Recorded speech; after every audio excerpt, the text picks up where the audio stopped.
that you are listening. She was raised in the church. She loved to sing.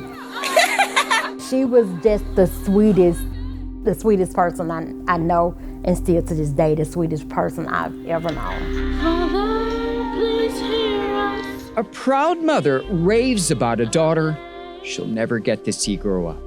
In January 2016, Katara Ham returned to her South Fulton home to find tragedy at her front door.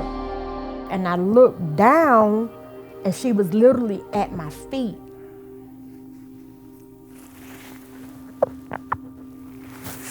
She was at my feet in a puddle of blood, and I saw everything that a mom should never see. Police say someone shot Randisha Love multiple times.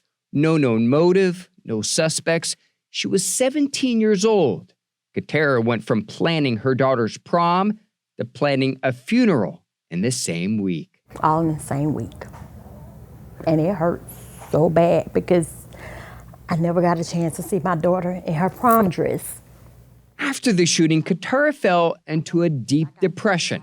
I take like 2 or 3 for antidepressants. She lost her hair, was hospitalized after doctors found blood clots in her lungs, and now takes multiple medications for the condition. That I have to take every day for the rest of my life. All directly linked, according to doctors, to the stress of losing her daughter, the mental health cost of shooting Randisha. And the doctors told me if I continue to keep stressing, I'm going to kill myself. According to state and county records, Randisha is one of at least 339 children who have died by gun violence in Georgia over the past 3 years, each shooting impacting the mental health of multiple generations.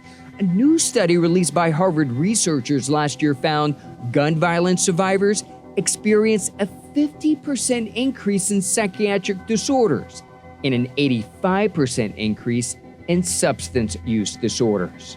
Family members, when a loved one dies, are dramatically impacted for their entire lives. Dr. Nadine Caslow is the vice chair of Emory University's Department of Psychiatry and the past president of the American Psychological Association. Big picture, as gun violence increases, what's the ripple effect for our country? Well, I think the ripple effect for our country is that people are more on edge. People are more mistrustful. People feel less connected in their communities. They feel less of a sense of belonging often in the workplace, in the schools, and it traumatizes whole communities. Dr. Caslow says the increase in mental health disorders means a rise in antipsychotic prescription drugs, too. Do we have enough mental health services to keep up with this? Absolutely not.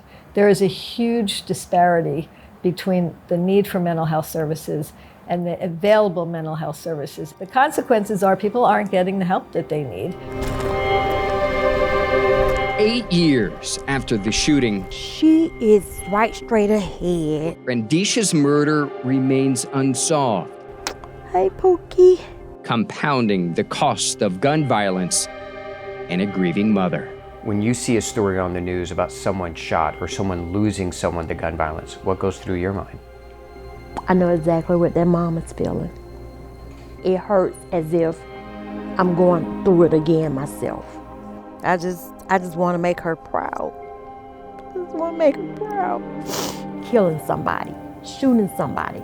You not only kill that person, you kill the soul and the heart of that person's parent.